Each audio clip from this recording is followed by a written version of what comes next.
Okay, so this is my audience. And my niece and nephew are here, so they might get a little bit loud, so we're just gonna try to go through it. Growing up, my dad did a lot for me.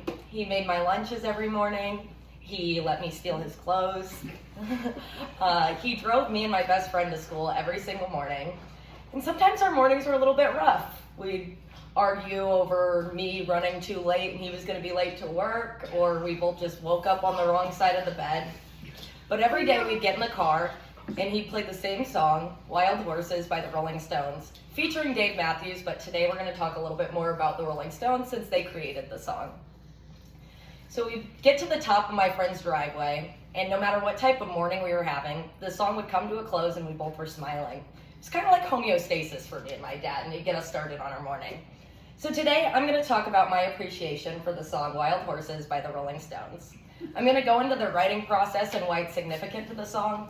I'm going to talk about the success of the song and why it's personally significant to me. So let's rock and roll. So we all know who the Rolling Stones are. They're nationwide known for their rock and roll upbeat music. However, this song is a little bit different. It's more emotional and slow, so they weren't sure how it was going to be perceived.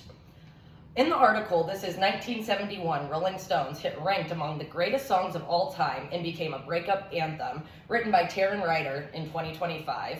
The commercial success wasn't the biggest. It reached number 28 on Billboard Hot 100. However, at the time, the Rolling Stones were ranking a lot higher than that. It did state that the song was perceived well. The long-term success was arguably better than the original success. The song was ranked number 193 on Rolling Stone's 500 Greatest Songs of All Time in 2025. The title of the previous article is a little bit misleading, however. They name it a breakup anthem. However, according to the article, the Rolling Stones' Wild Horses, the classic that couldn't be tamed, written by Marcello Sonolani, published in December of 2025, the earlier version of Wild Horses was rooted in domestic emotion rather than romantic collapse.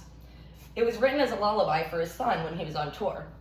I've always perceived the song as a parent-to-child relationship, so it was comforting to know that that's how it was written.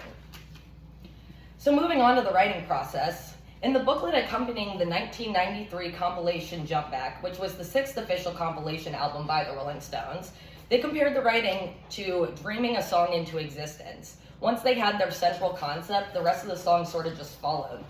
It wasn't assembled piece by piece, but captured like a fleeting emotional snapshot before it disappeared. I think that the way it was written